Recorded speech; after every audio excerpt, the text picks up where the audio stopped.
Olá, boa tarde, pessoal. Estou aguardando o Davi entrar para.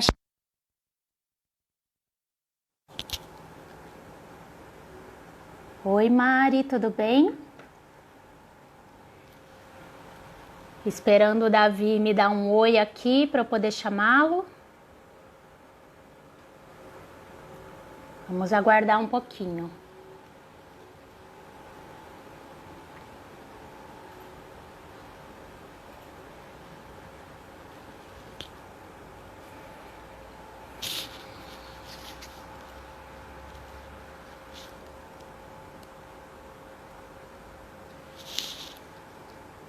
O Davi entrou, já estou chamando ele.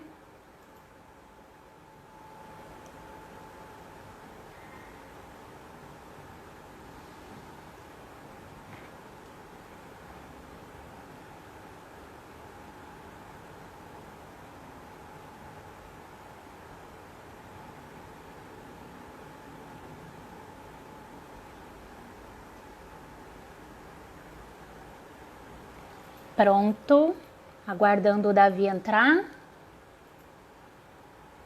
Convite enviado, Davi.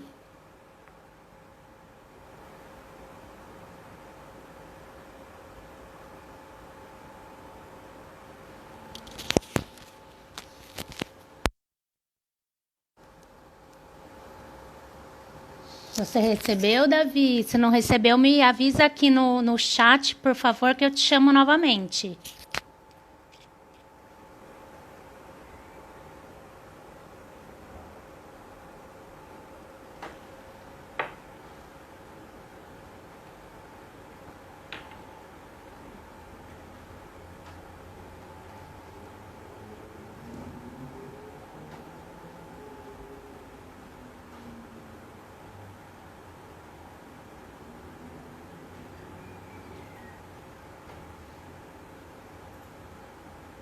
Davi, se você conseguir, me envia uma solicitação para participar do meu vídeo por aqui. Vamos ver se dessa forma funciona.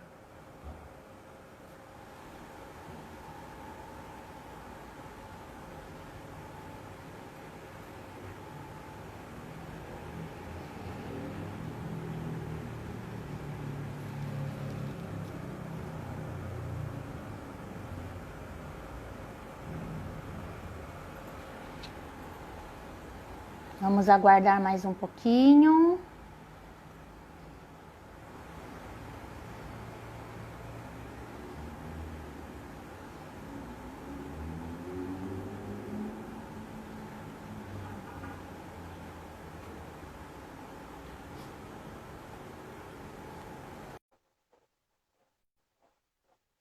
A mensagem tá indo, Davi. Acho que agora vai. Agora foi. Olá, Oiê, tudo bem? tudo bem? Tudo Joia. jóia? Tá me vendo, me ouvindo bem? Sim, vocês me veem bem. Tava tentando entrar pelo computador aqui, mas pelo computador não dá para mandar a solicitação. Você tá com a câmera virada. Peraí que eu Deixa já eu vou ver. desvirar, que eu tô tentando achar um suporte para a câmera aqui, na verdade. Aí, Agora sim. Que super melhor. prazer te receber aqui na nossa sala da Magna, nossa Ah, sala obrigado você. virtual. Pelo menos assim, né? No virtual, né? Era bom um No cafezinho, os virtual, nossos cafés juntos com aí, né? certeza, com certeza, Davi, obrigada aí pelo aceite do nosso convite, obrigada por participar desse tema tão interessante que você domina tanto, que são as estratégias aí em captação e retenção, engajamento de candidatos. Mas, primeiramente, em nome da Magna, eu quero agradecer muito a sua participação na nossa live. Você está debutando conosco, não é, Davi? Na live do Insta, sim.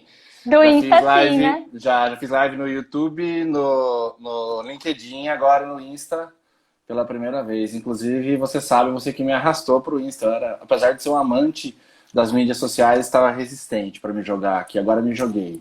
Faz tempo já, na verdade, Agora, mas foi você que me ajudou. Deu um empurrãozinho. você, Você vai ser picado pelo bichinho do Instagram, agora você não sai mais, você pode ter certeza.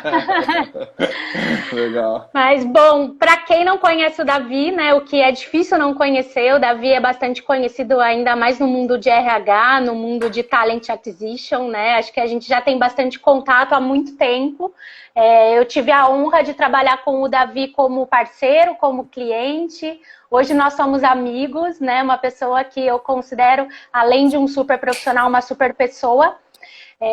Então eu estou muito feliz com a sua participação. O Davi passou aí por grandes companhias, né? Por empresas muito renomadas. Acho que depois você vai falar um pouquinho do teu momento atual, que é novo, né, Davi? Sim, O Davi acabou bastante de novo. fazer uma movimentação de mercado, ele está num novo desafio. Então, assim, queria te dar boas-vindas. Não sei se você quer se apresentar rapidamente antes da gente ir para as perguntas, né? Que a gente recebeu muitas perguntas interessantes que com certeza você vai agregar bastante nas respostas. Quero sim, obrigado. Quero primeiro agradecer pelo convite, de novo. Agora de colocar numa live as nossas conversas que a gente já tem nos horários de almoço, cafés, trocas de mensagem, etc. Agradecer a você, agradecer ao Gustavo, toda a equipe da Magna pelo convite. É um prazer estar aqui com vocês. Me apresentando muito brevemente aí, eu comecei minha carreira em consultorias, né? Passei por algumas consultorias de grande porte, fiz de todos os tipos de vaga possíveis e imagináveis, de volume até vagas de nível executivo, Brasil e América Latina. Depois fui para o Centro Nacional de Pesquisa em Energia e Materiais, onde trabalhei também com todos os níveis de vagas, mais as vagas de pesquisador de alto nível. Foi uma experiência sensacional, né, num misto aí de empresa pública com empresa privada. E aí migrei efetivamente para empresas privadas, primeiro na Mars, que foi minha grande escola, onde eu passei quase 4 anos. Depois migrei para Philip Morris, Mondelez e mais recentemente ingressei para o time da Centauro. Mudei de segmento, inclusive, saí de bem de consumo e fui para varejo, onde eu assumi a cadeira de head de aquisição de talentos e marca empregadora para o Brasil. Hoje faz 3 semanas, então é meio onboarding já na prática lá.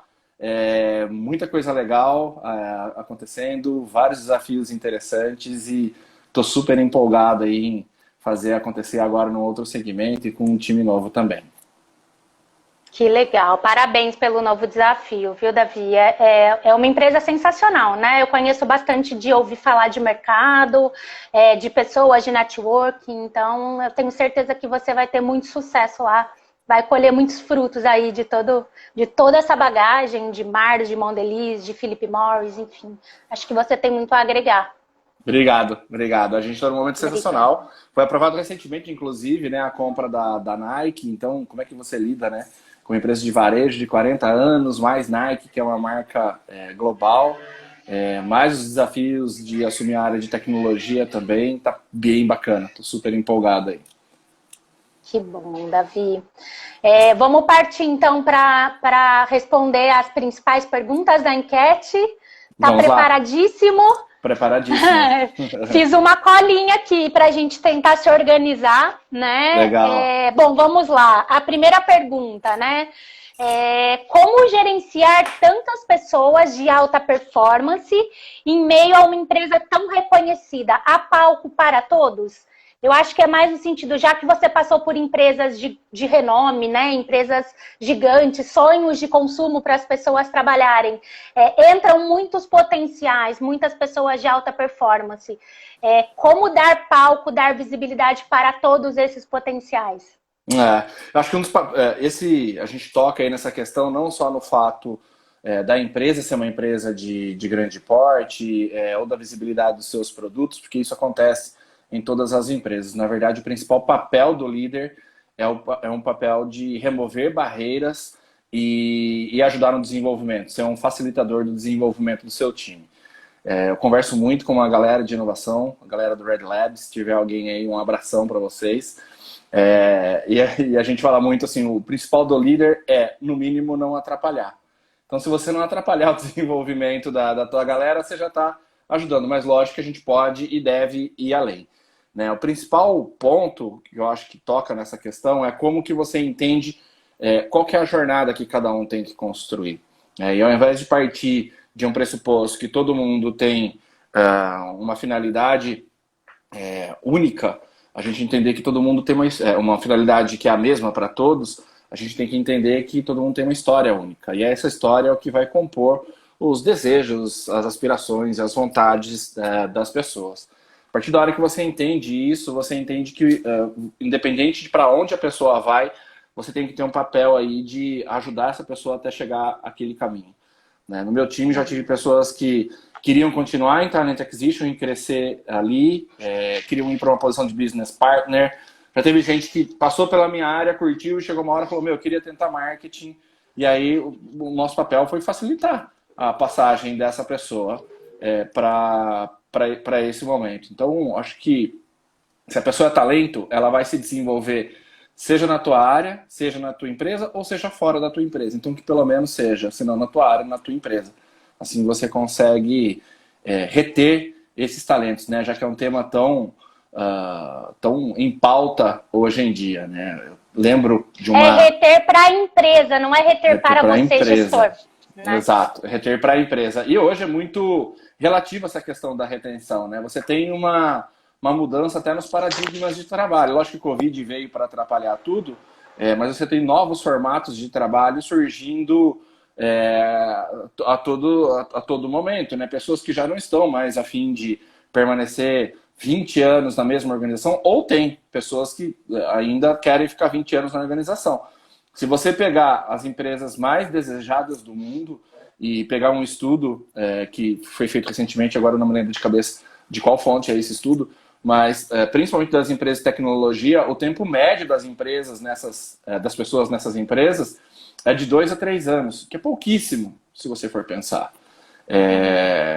Você fala, cara, uma empresa super desejada pelas pessoas, como assim? Elas entram e ficam 2, 3 anos. E é normal isso. Então, como é que você aproveita ao máximo esse tempo ou engaja as pessoas, já que há um investimento forte das empresas ao longo do tempo, como é que você engaja essas pessoas na organização durante esse período? Eu vi uma palestra uma vez de um cara sensacional, que é o Wellington, do Doutores da Alegria, um dos fundadores do Doutores da Alegria, e ele fez um comparativo que eu levo para a minha vida, assim.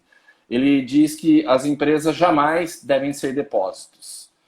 Onde as pessoas vêm, você tranca as pessoas lá dentro e aquilo fica como um ativo da empresa para o resto da vida. Hoje nós estamos numa sociedade onde as empresas são muito mais como portos, onde as pessoas vêm, atracam, deixam contribuem com os seus talentos,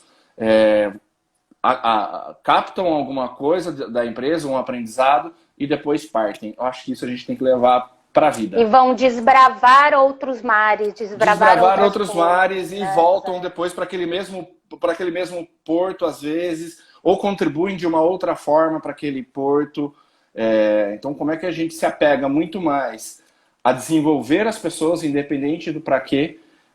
Eu acho que isso vem, a questão do engajamento, que é uma conexão emocional que a pessoa cria com a organização e com a empresa, ela vem como uma consequência da sua atitude. Ao invés de você tentar um processo de retenção forçada, através somente da grana, por exemplo, e que de repente aquilo acaba não sendo sustentável numa cultura que é nociva, a pessoa não vai querer ficar. Né? Então, como é que você cria uma cultura propícia e você, como gestor, se já não atrapalhar, é uma boa, mas se você puder remover barreiras e ajudar pessoas a desenvolver para descobrir ou para trilhar o teu caminho, já é uma ótima. Eu acho que é um dos grandes desafios dos líderes e dos RHs de colocar essa mentalidade na cabeça desses líderes, né, Davi? Porque, infelizmente, a gente ainda vê muitos líderes barrando, não permitindo uma promoção, não permitindo que o colaborador vá para uma outra área, tenha um desafio, enfim.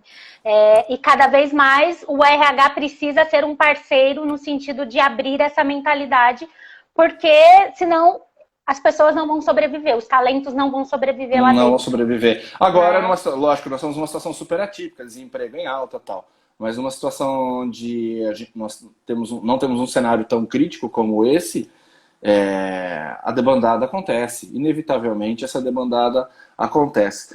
Tem algumas pessoas que trabalham com a área de... A gente vê muita tendência na área de Data Analytics hoje, e principalmente em RH, e uma tendência global é que a área de Data Analytics ela vem para te ajudar a fazer um alto nível de massificação dos seus processos, ou seja, você consegue atingir cada vez mais pessoas e cada vez mais rapidamente você atinge essas pessoas com as suas práticas, mas ao mesmo tempo com um alto nível de personalização. Você não atinge todo mundo da mesma forma, então não há muito menos, a ideia é fazer muito menos políticas de RH e muito mais boas práticas e muito mais, empoderar muito mais os gestores e as lideranças para que elas tenham autonomia para gerar suas próprias plataformas de engajamento dentro de uma estrutura maior, de um guia maior. E aproveitando o gancho dessa pergunta, vem a próxima, né? Então, assim, como evitar perder os talentos para os seus concorrentes? Né? Se você está, ainda mais se você está numa empresa de renome e os teus concorrentes, eles estão muito equiparados, né? Eles também são uma marca empregadora forte, eles também têm políticas fortes aí de atração, de retenção. Como não perder esses talentos? Qual que é a minha experiência com isso? O primeiro processo vem de você identificar os seus elementos de cultura e identificar aqueles talentos que você perde. Por que você perde esses talentos?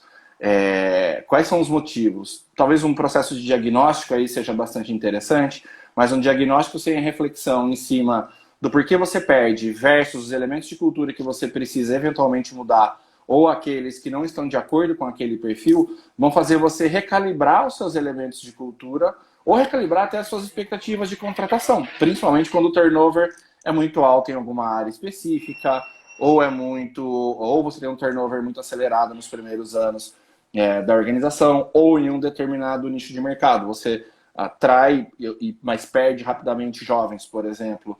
Então, olhar para os dados e ter a coragem de olhar para essas informações de peito aberto, sem criar indicadores de vaidade. Nós estávamos conversando até, acho que foi o ano passado, né, sobre a questão de entrevista de desligamento. Né, e quando a gente falava quem faz a entrevista de desligamento, com quem fazer, grande parte das empresas fazem com as pessoas que são desligadas da organização. Cara, a pessoa desculpa, com as pessoas que pedem desligamento. A pessoa que pede desligamento, raramente ela vai querer ser super, ultra, mega sincera no desligamento dela. Ela quer sair com as portas contribuir, abertas. Assim, com tanta de forma tão genuína, né? De forma tão genuína, exatamente, né? Porque que eu deveria falar a real, que eu tô saindo porque o meu chefe é um babaca, ou porque eu não concordo com esse determinado atributo da organização. E nós estamos falando também o porquê não falar com as pessoas que foram desligadas involuntariamente. Essas, eventualmente, têm até uma contribuição até mais original para dizer para a organização. Mas isso precisa de duas coisas, né? A coragem de ouvir, de peito aberto, e a coragem de tomar uma iniciativa em relação a isso. Lógico, isso você tá fechando, colocando uma barreira, trancando a porta de saída, né? Tentando trancar a porta de saída, mas existem outros elementos que você precisa ter dentro de casa. E passa, principalmente, eu diria, pelo preparo da sua liderança. Já é de conhecimento de todos que a maioria das pessoas deixam os seus líderes, não deixam as suas organizações. A liderança ela é responsável por quase 40% do nível de engajamento de uma pessoa dentro da organização, de uma forma quase que independente da cultura. Então, como é que você elimina esse elemento de cultura, blinda, né, esse gestor como um elemento de cultura que é até nocivo. Alguns gestores conseguem fazer isso maravilhosamente bem. Por quê? Porque eles são preparados ou porque tiveram um histórico interessante em relação a isso. Então, acho que passa, né, por querer ouvir quem sai, tomar atitudes em relação a isso, preparar a tua liderança para que sejam lideranças empoderadas no sentido de tomar autonomia para conseguir engajar, reter e desenvolver o seu próprio time. E para que esses gestores saibam, acima de tudo, dar feedback e olhar para essas individualidades. Aí, lógico, vem outros elementos, como estratégias de retenção voltadas para bônus, um pacote de benefícios que seja flexível e atraente, um ambiente de trabalho que seja descontraído. E estava vendo uma outra pesquisa esses dias, essa não no Brasil, que fala sobre os ambientes de trabalho, e que o autor o Josh Bersin, se não me engano, ele fala que há pouco tempo atrás as empresas investiam naqueles mega escritórios, né, super coloridos, gigantes, com diversas estruturas, vários perks para os seus funcionários e tal. E o Covid veio para questionar tudo isso, né? O porquê você tá. Por que você precisa de um escritório? O escritório, até questionando a questão do trabalho no escritório. O trabalho no escritório hoje, o que ele é? O escritório ele é um ponto de encontro, ele é um ponto de trabalho, ele é um ponto de convivência, fazendo até as empresas repensarem um pouco mais nisso. O benefício é você ter flexibilidade no seu trabalho. Home office já não é mais benefício. Home office é obrigatório. 67% das pessoas não acreditam mais num trabalho que não tenha um home office, mesmo num pós-pandemia. Então, como é que você aproveita esse momento em que as empresas obrigatoriamente precisam se reinventar e trabalham esse momento como reinvenção, mas como uma evolução intencional, não como uma pausa forçada. Perfeito. O que você comentou anteriormente de ouvir os feedbacks de uma entrevista de desligamento com o peito aberto, acho que é muito no sentido de não vamos buscar culpados, né? Vamos entender o problema, o que está acontecendo dentro de casa, tendo esse diagnóstico, trabalhar com ações em cima do que foi reportado, né, numa entrevista de desligamento. Nós da Magna temos um produto no nosso portfólio que é fazer a entrevista de desligamento para muitos clientes, né, com esse papel mesmo de isenção, de estar de fora, e de repente alguém isento, eles vão abrir um pouco mais de informação, né? Eles vão trazer um pouco mais de elementos para que a gente possa entender um pouquinho desse motivo de desligamento, do que está acontecendo, é o clima, é a liderança, e com esse papel consultivo também que a gente tem junto aos RHs de mostrar o que está acontecendo. Né? O RH tem que ter muita maturidade. Tem que ter muita maturidade, desculpa, Paula, tem que ter muita maturidade para entender também que aquilo não é uma lista de desejos. Né? Se você apontar 10 itens, você não precisa atender aqueles 10 itens. Você tem que priorizar de acordo com a estratégia da organização. Aquilo que mais te pega no calo, aquilo que você consegue principalmente mudar no curto, aquilo que você consegue mudar no médio, aquilo que você consegue mudar no longo prazo. Às vezes eu sinto um pouco de ansiedade de alguns colegas e de algumas empresas em querer fazer o melhor ambiente para todos. E você não vai conseguir agradar a todo mundo. Nenhuma empresa, mesmo aquelas mais reconhecidas no mercado, elas não conseguem agradar. Elas têm uma perda voluntária e involuntária ali no meio. Então, reconheça o teu propósito, saiba trabalhar em cima disso e trabalhe com genuinidade, né, acima de tudo. Com certeza. Vamos lá, próxima pergunta. Qual a melhor ferramenta para atrair uma joia rara para a sua empresa? Bom ponto. Trabalho com isso todos os dias. A gente costuma dizer, ouvia falar há não muito tempo atrás sobre a guerra de talentos. E eu costumo dizer que a guerra de talentos é um meme que eu preciso achar de novo, isso eu perdi. Mas é uma figura que dizia: a guerra de talentos acabou e os talentos ganharam.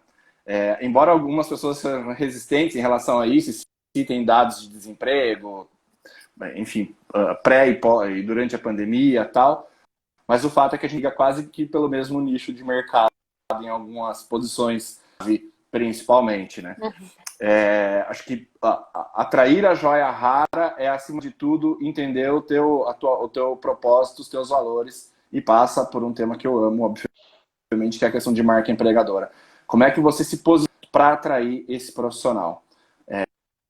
Como é que toda a tua parte de atração, desenvolvimento e retenção, se ele ressoa no coração e na cabeça desse profissional. Não basta só ressoar no coração. Tem que ressoar na cabeça, tem que fazer sentido para esse profissional também. Você atrai pelo coração, mas você retém pela cabeça, né? Pelo que a pessoa efetivamente conhece. Então a minha razão, dica, pelas ações na prática, né? Por aquilo que você efetivamente é. Não é só pelo escritório colorido, não é só pelo home office, não é só por um benefício diferenciado, mas quais são os elementos de cultura que ressoam naquela pessoa e que aquela pessoa tem que entender que faz sentido, ou qual é o projeto que você tem para apresentar para aquela pessoa. Já tive casos em que a pessoa, num primeiro momento, declinou, foi recente isso, inclusive, a pessoa primeiro declinou de uma proposta, e a gente não entendeu o declínio dela, não entendemos que aquilo não nos demos por satisfeitos naquele decline e fomos falar de novo com a pessoa. E aí nós apresentamos olha, queria entender a razão do teu decline e tal. E a pessoa contou, olha, o projeto não sei se faz tanto sentido para minha carreira. E aquela conversa acabou virando, uma conversa que era de 5 minutos, acabando uma conversa de 15 minutos sobre a gente entender um pouquinho mais qual que era o objetivo de carreira dela. E sem sinalizar coisas que não... mas sim aquilo que efetivamente a gente conhecia sobre a área, nós apresentamos o projeto para a pessoa. E aí deixamos a sementinha, né? Foi numa quinta-feira isso, falei, olha, foi numa sexta, perdão, falei, não quero tua resposta agora, pensa nisso no final de semana, independente da tua resposta, eu quero que isso faça sentido para você. Se não fizer agora, que faça para o futuro. A pessoa não respondeu na segunda, já gelou o coração, ela respondeu na terça, que sim, que ela tinha pensado melhor no final de semana e que fazia sentido para ela aquilo. Então, a joia rara, a gente tem que entender que muitas vezes é uma joia rara que talvez não seja, o que a gente tem para oferecer não seja uma boa ideia ou um bom momento para ele, ou não seja um fator atrativo para ele.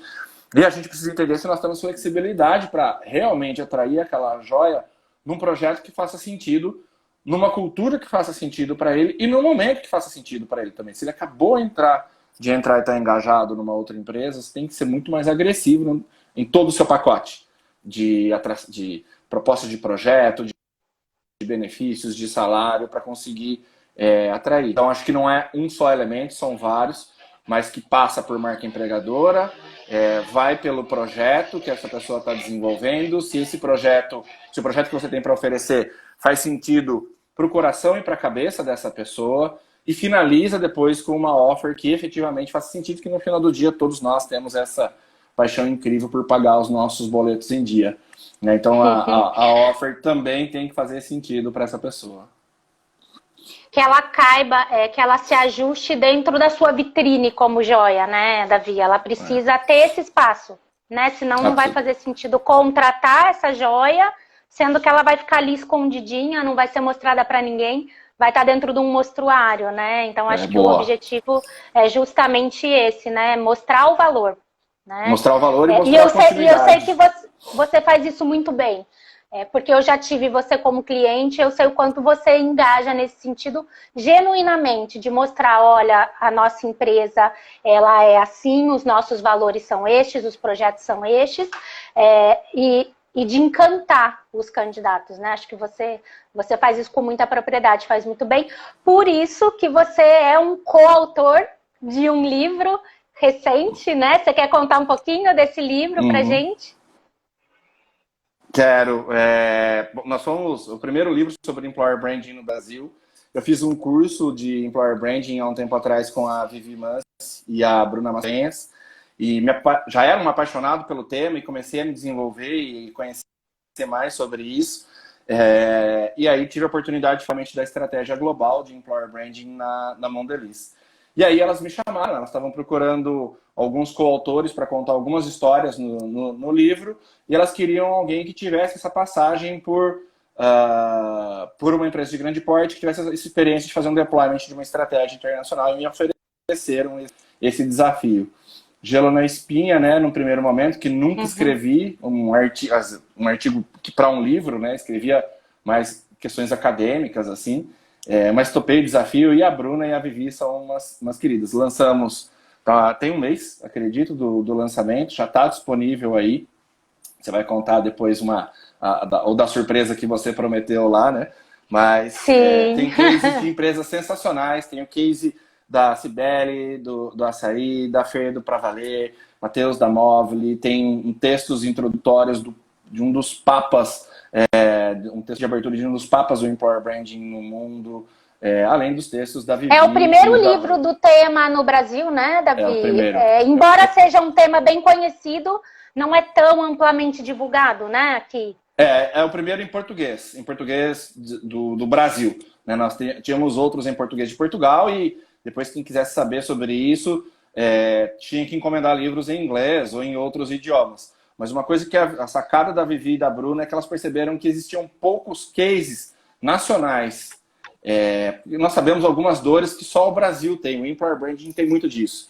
Né? Algumas coisas que funcionam muito bem nos Estados Unidos não funcionam bem no Brasil e vice-versa. Então elas queriam criar um livro que tivesse, que ressoasse para a nossa comunidade de Employer Branding, que desse sentido para a nossa galera aqui no Brasil. Conseguiram executar isso com maestria. Eu sou muito fã das duas e estou devorando os cases, estou fazendo vários contatos. Tenho uma conversa com a Cibele mais para frente para a gente trocar algumas figurinhas aí, inclusive. Eu já adquiri o meu, Davi me deu um de presente, super autografado, uma mensagem linda. E aí a nossa surpresa é que o Davi vai sortear também um livro, né, autografado por ele, para os nossos seguidores, né, para quem está acompanhando a live. Então, só para vocês saberem, essa era a surpresa que a gente tinha, que a gente comentou no post da Magna. O sorteio vai acontecer na terça-feira da semana que vem. Depois do feriado, na hora do almoço. Depois eu vou colocar todas as informações direitinho no post. Mas quem tiver interesse nesse livro, quando a gente terminar a live, a gente vai fazer o post no nosso Instagram da Magna sobre o livro. Vocês vão ter que comentar "eu quero", e aí o sorteio vai na semana que vem. A gente envia o livro autografadíssimo para quem for o contemplado. Então essa é a super surpresa e o presente do Davi, né, pra gente e para os nossos seguidores aí da Magna, para os teus seguidores, que eu sei que tem bastante gente aqui que veio com o seu convite, né? Então, super obrigada aí pelo prêmio que a gente vai sortear. Obrigado, o prazer é todo meu. Espero que quem receber esse livro leia e depois diga pra gente o que achou, conte a sua história aí pra gente também. Algumas pessoas estão escrevendo "eu quero" aqui, o "eu quero" vai ter que ser no post, tá? No post a gente vai... pelo post que a gente faz o sorteio, eu não consigo fazer o sorteio pela live. Então, depois eu explico tudo direitinho no post para não ter dúvida, tá? Desse tema, então, fechamos. Mais alguma coisa, Davi, que você queira comentar? Não. Podemos seguir. Não? Próxima pergunta. Aí um pouquinho mais pessoal, para você contar um case de sucesso da vaga mais difícil que você fechou e quais foram as soluções que você trouxe para o seu cliente, seja aí na sua época de consultoria, nas empresas que você estava como RH, conta um pouquinho dessa vaga. Já tive algumas vagas que me fizeram... É difícil alguma vaga me fazer perder uma noite de sono, geralmente eu durmo muito bem. Mas eu ganhei uma gastrite ao longo da minha carreira, está muito bem controlada agora, por conta de algumas vagas difíceis. Mas eu vou contar uma mais recente, que eu acho que foi um case legal e mais completo. Não vou contar o nome da empresa, mas nós tínhamos uma necessidade de atrair um profissional de marketing com uma pegada muito forte de inovação disruptiva. Né? E as empresas de bem de consumo, em geral, elas não têm muito esse awareness de marca junto a esses profissionais, né, fora do ambiente de bens de consumo. Então, o que nós identificamos ali em conjunto com a diretora da vaga foi que a gente deveria procurar esse profissional num outro ambiente, fora de bens de consumo. Ok, esse profissional viesse desse segmento, mas era desejável que ele aportasse com outros conhecimentos ali também na área. E nós entendemos que se a gente fosse simplesmente para o mercado, com o tradicional post and pray, não ia funcionar. Talvez uma captação ativa, né, um hunting ativo não desse tanto resultado quanto a gente esperava, então nós decidimos fazer um pacote de informações. Para ajudar, a vaga era ainda confidencial, então nós não podíamos fazer um barulho tão grande com a vaga, porque se tratava de uma reestruturação, não envolvia desligamento, mas tinha algumas questões de confidencialidade de mercado. E por que essa vaga foi difícil? Primeiro porque era muito difícil chegar até esses profissionais fora do nosso segmento, porque nós chegávamos e falamos, não estou interessado. Não, trabalhar nesse segmento não tem interesse. Hoje eu faço outras coisas aqui, principalmente das áreas de tecnologia e tal. Então nós decidimos fazer uma estratégia conjunta de um hunting que tivesse uma estratégia muito bem feita de abordagem desses profissionais. Não fizemos um job posting, Mas o que nós fizemos foi uma parceria com a área de marketing para a gente criar vídeos e conteúdos voltados a cases de inovação que estivessem conectados com as nossas principais marcas. Geramos vídeo, a própria área de marketing, né, ele tem uma pegada muito legal nesse sentido de criatividade e tal. A gente gerou alguns vídeos, alguns cases, depoimentos de sucesso, e nós fizemos um dark post no LinkedIn. Para quem não conhece o dark post, você pega um conteúdo e projeta esse conteúdo para uma audiência específica, desenhada para um grupo específico, e impulsiona esse post financeiramente. Foi o primeiro post que nós fizemos como dark post, deu um mega frio na espinha, e aí surgiram alguns profissionais fantásticos no nosso talent pool, e aí veio o sentido de desafiar o hunting, né? O time de hunting, para fazer uma abordagem interessante. A menina que conduziu esse hunting também foi sensacional na abordagem dela. Nós chegamos num candidato finalista. O candidato finalista, ele ganhava quase o dobro do que nós oferecíamos numa empresa muito conhecida, muito top no mercado. E aí nós chegamos, a diretora falou, será que a gente consegue atrair esse profissional? Falou, sim, nós vamos atrair. E aí é legal porque isso volta na nossa outra pergunta, né? Nós vamos atrair pelo propósito. Porque ele Sim. quer conhecer, ele quer ter um case de sucesso numa marca que seja factível. Hoje ele trabalha com marcas que são do mundo de tecnologia, ele quer ter um case de uma marca factível, que as pessoas vejam na prateleira, que ele tenha na casa dele e tal.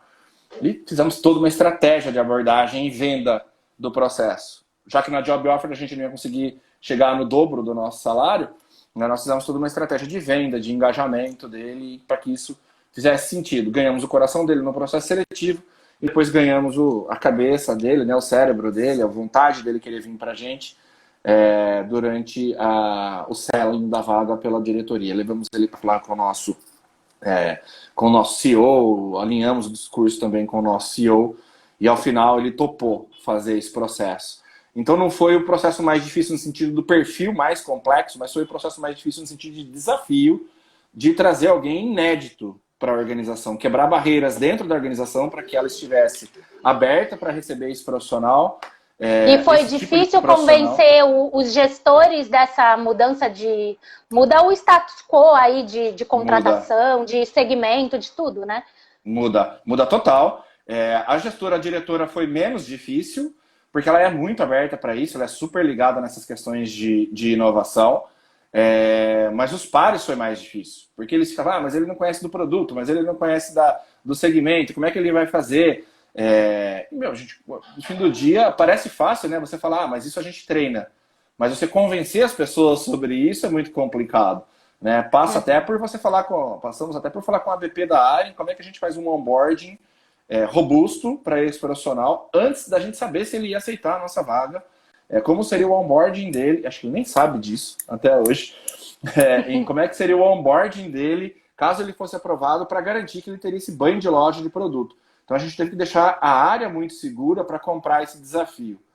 Óbvio que quando ela conheceu o profissional, aí os olhos brilharam, porque ele trouxe o case dele, enfim, valeu super a pena, mas foi um trabalho muito difícil também internamente. Internamente menos, mas foi mais trabalhoso internamente do que difícil em si. Só ver o nosso tempo, Davi. Nossa, passa tão rápido falando com você. Super. E ele tá lá até hoje. Tá lá até hoje, então já fiquei sabendo que ele emplacou vários projetos lá e que ele tá muito contente. Que bom, que bom. Bom, a gente tem 20 minutos, então eu vou partir para a próxima pergunta, tá? Para a gente conseguir responder todas. Quando vocês vão contratar, o quanto se preocupam com o custo de contratação, tanto de fornecedores de RH quanto o custo do profissional? Essa é uma... Acredito que essa pergunta está relacionada mais aos indicadores, né? Ao cost per hire, o custo de contratação. O custo de contratação, ele parece ser um conceito fácil, mas ele é muito difícil de você medir, porque você consegue medir no máximo com os elementos que são tangíveis no dia a dia. Custo da consultoria, custo hora do consultor, você consegue medir. Agora tem um custo que é intangível, que é quais são as ferramentas que você utilizou para chegar até esse profissional. O quanto de marca empregadora você tem investido até ali, até chegar nesse tipo de profissional. Isso você não consegue, pelo menos eu desconheço, ferramentas que consigam tangibilizar isso de uma forma clara. Mas eu acredito sim que o custo de contratação é uma das métricas de eficiência mais fortes da área de Talent Acquisition. Não é a única, né? Acho que ela anda junto aí de mãos dadas com o time to fill, né? Que é o tempo de fechamento da vaga, da abertura até o fechamento, porque quando você tem uma relação de tempo versus custo, você tem um índice muito fácil de efetividade da área de Talent Acquisition, eu diria, mas não necessariamente de qualidade, porque você pode fechar a vaga rápido, num custo baixo, e não necessariamente você trazer o melhor, o que mostra uma grande efetividade da tua área, mas não necessariamente você mostra uma qualidade do teu processo. Então, eu recomendo, né, e eu tenho falado bastante sobre isso nas empresas pelas quais eu passo, e agora, principalmente na Centauro, a gente tem ventilado esses debates, de como você avalia não só o custo de contratação e o time to fill, o tempo para fechar a vaga, mas também, por exemplo, o quality of hire, né, que é o quanto esse profissional, como foi a avaliação desse profissional ao longo do primeiro ano, quantos profissionais você conseguiu reter ao longo de 1, 2 anos, seja lá a métrica que você estipulou. No fim do dia, eu acho que essas correlações, né, do quality of hire versus o cost per hire e o time to fill é o que vai dar não só a efetividade da sua área, mas a qualidade dos indicadores que você tem. O quality of hire é mais no longo prazo. O cost per hire é uma coisa que você mede mais no curto médio prazo. Mas eu acho sim que é um indicador bastante utilizado, deve estar nos top para ser avaliado pelos gestores de Talent Acquisition, e jamais a gente deve tirar os olhos disso, principalmente em empresas que estão passando por processos de transformação. Empresas que estão revendo a sua estrutura de RH, revendo as suas formas de trabalho. Lembrando que sempre que você fala de um indicador como esse, você tem que entender o teu ponto de partida. Você consegue dizer, melhoramos o nosso cost per hire. Melhorar em relação a quê? Qual que foi a tua base? Foi em relação ao ano anterior? Você está começando a medir agora? Qual que é a tua meta em relação ao próximo ano? Acho que, então, sim, é um ótimo indicador, mas eu nunca avaliaria ele separado de outros indicadores tão importantes quanto isoladamente. Exatamente. A qualidade não adianta você fechar rápido se daqui 2 meses o profissional não permanecer, não performar, né? Então a qualidade da avaliação é muito importante. Muito. Ou você contrata rápido, o profissional vai mal. 80%, 60% dos seus profissionais vão mal no primeiro ano de avaliação da empresa.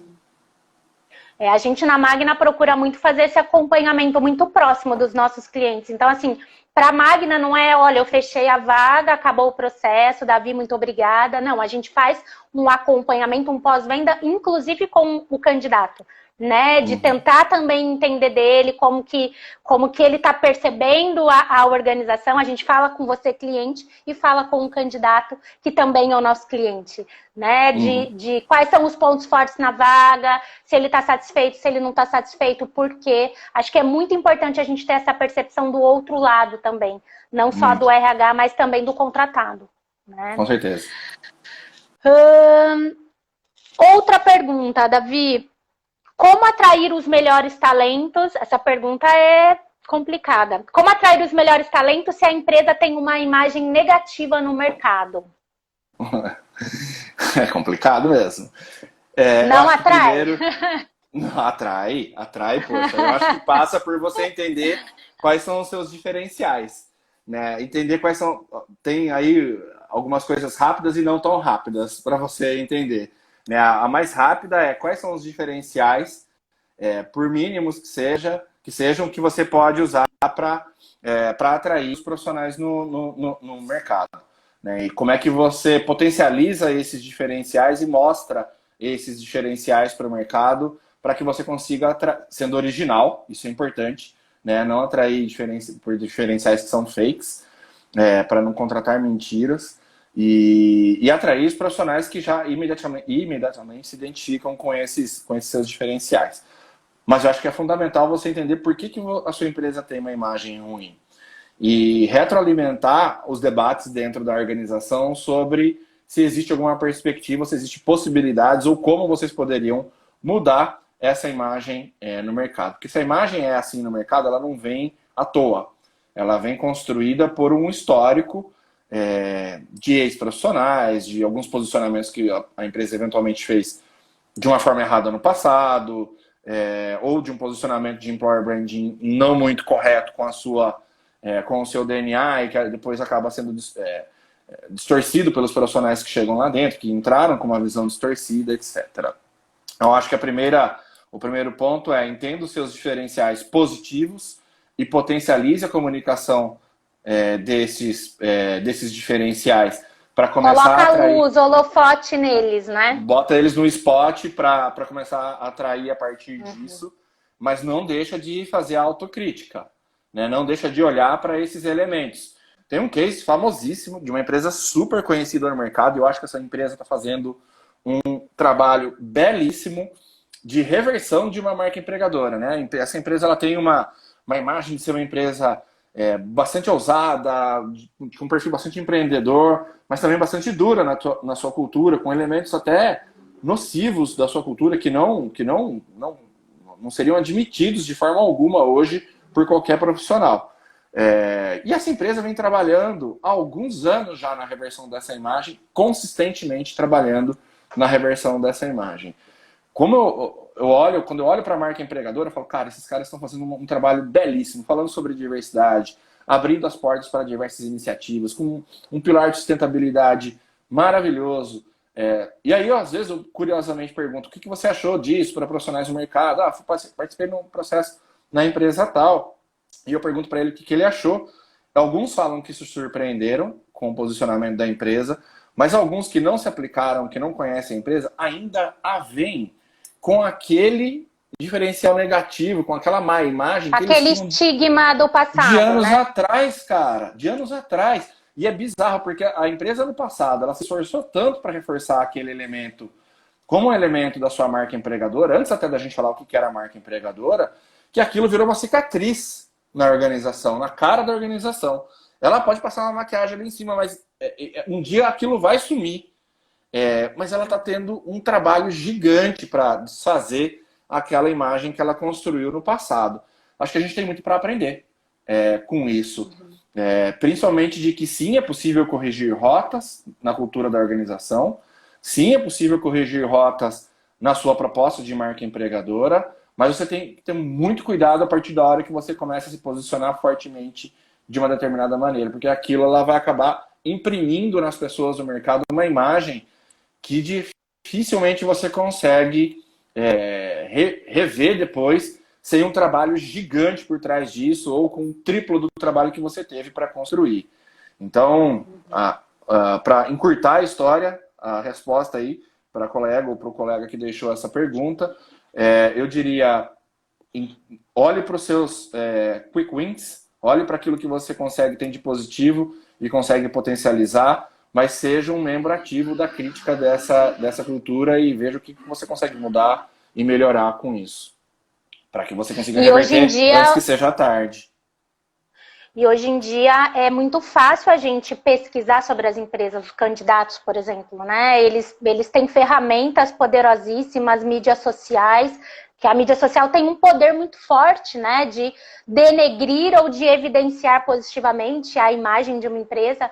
Então, hoje é muito fácil ele saber, a empresa é boa, ela pratica exatamente aquilo que ela diz, né? Existe essa coerência entre discurso e prática. E também, acho que fazendo uma analogia do que você trouxe, aquelas empresas que talvez façam a maquiagem do ambiente de trabalho, né, Davi? Olha, nossa, só porque eu tenho uma mesa de sinuca, eu sou uma empresa super legal, que tem um bom ambiente, o quadrinho de valores maquiado, né? Então, realmente a gente consegue hoje descobrir, os valores, eles são intrínsecos, eles realmente estão no DNA da empresa, a empresa realmente tem esse ambiente descontraído, informal, né? Por exemplo, as empresas de tecnologia que pregam tanto isso, o mundo Google de ser, realmente é assim, ou não é. Então, que bom que hoje a gente tem tecnologias e ferramentas que a gente possa ter essa avaliação dos dois lados, né? Porque a empresa avalia o profissional o tempo todo, o candidato o tempo todo, e tira referências e faz entrevista, e o profissional também está escolhendo, é a via de mão dupla, né? Tá me ouvindo, Davi? Tô. Uhum. Legal. Ouve, e não só ouve, como não só através de Glassdoor, Indeed, etc. O LinkedIn tá aí para ajudar, né? Eu já recebi diversas abordagens para dizer: oi, sou fulano de tal, vi que você trabalhou na empresa XYZ, queria ouvir de você. Como é que foi trabalhar lá? Cara, e é muito comum, né? Eu ouço diversas pessoas me contando isso. Então, os seus ex-profissionais, seus ex-colaboradores, às vezes são seus principais... ou seus principais divulgadores, ou seus principais divulgadores aí, né? Você tem que tomar muito cuidado por isso. O seu marqueteiro ou... Não,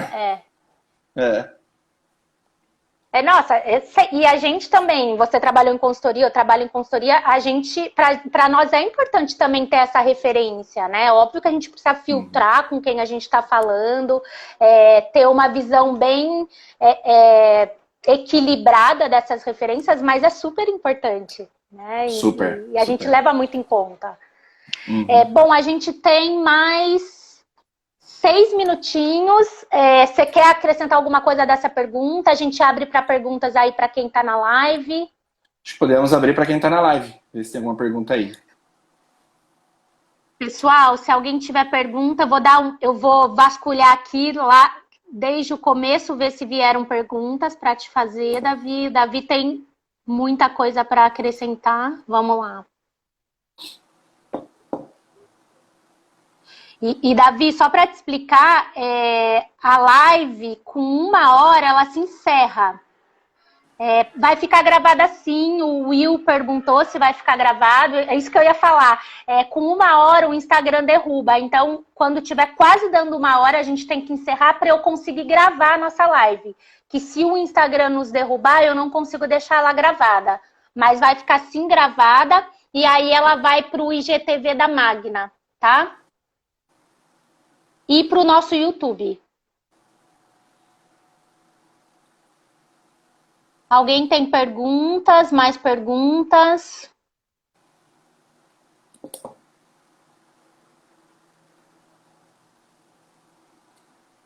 Espera aí, Davi, que eu tô arrastando aqui. Tô dando uma olhadinha quem tá aqui com a gente.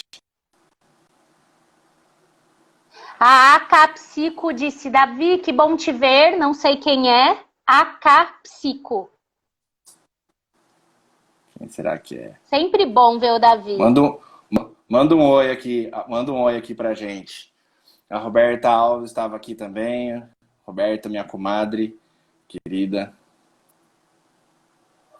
Que bacana. Acho que é legal de quem estiver assistindo a gente aí. Eu sou super aberto, gente. Sou o cara mais falador desse mundo e aberto para benchmarkings. Então, quem quiser, eu quero muito aprender com vocês também. Então, quem quiser me adicionar no Insta, me chamar no LinkedIn, estou super aberto para trocar informações aí também e aprender. Se tiver alguém de varejo aí, quiser me ajudar na minha trajetória, aí também me adiciona. Final de ano chegando, agora eu vou sentir na pele o que é a galera de varejo bombando. Carolzinha tá aí também com a gente, mas finalzão de ano varejão bombando aí pra gente. E a Carol é um exemplo de uma pessoa que você me recomendou e que veio para trabalhar conosco na Magna, né? Foi uma super recomendação, uma joia rara. Carol foi uma joia rara. Eu tenho algumas pessoas assim para depois te passar o contato, viu? De varejo. Depois eu vou te passar o contato de alguns conhecidos meus para você trocar figurinha. Davi, tá me ouvindo? Por favor, não vai me cair da live. Voltou? Voltou, Davi.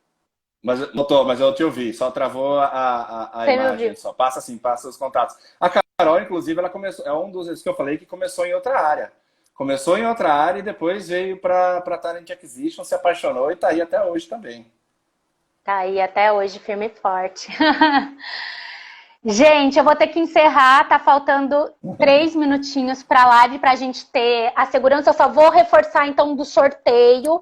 Eu vou fazer um post agora divulgando o livro do Davi com as coautoras Bruna Mascarenhas e Viviane Mansi.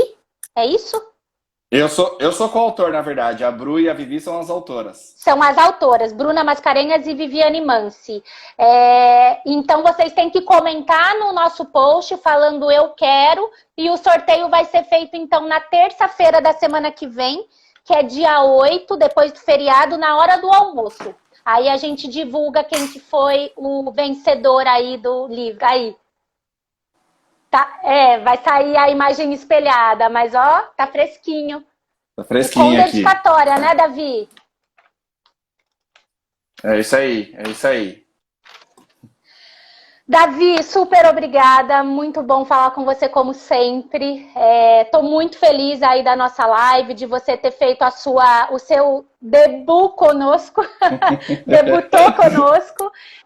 Muito obrigada, assim, o conteúdo que você sempre traz é muito rico, é muito de vanguarda, né? Você é um profissional aí que tá muito à frente, né, do tempo, de conteúdo, de trazer um conteúdo muito rico, conteúdo de fora, que de repente no Brasil a gente ainda nem tem tanto o conceito, tem tanto a prática. Então, super obrigada aí por tanto que você enriqueceu a nossa live aqui da Magna. Obrigado a vocês pelo convite, é sempre ótimo falar com você. Um abraço para você, querida, minha amiga. Um abraço para quem estava aqui com a gente também. Gustavo, pessoal do time da Magna. Espero que a gente continue em contatos. E galera que está aqui, me adicione. A gente vai se falando e tô total aberto. E obrigado pelo convite, novamente. Vou fazer um print da tela. Faz uma pose que eu vou printar a tela para postar no nosso Instagram. Vai sair espelhado se eu sair com o livro?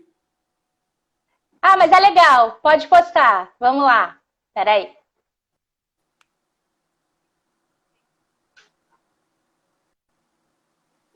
Acho que foi. Davi, obrigada. Eu vou encerrar para a gente não perder esse conteúdo. Muito obrigada e a gente se fala. Pessoal, obrigada pela audiência aí para os nossos seguidores. Valeu, tchau, tchau. Beijo. Valeu. Tchau, tchau.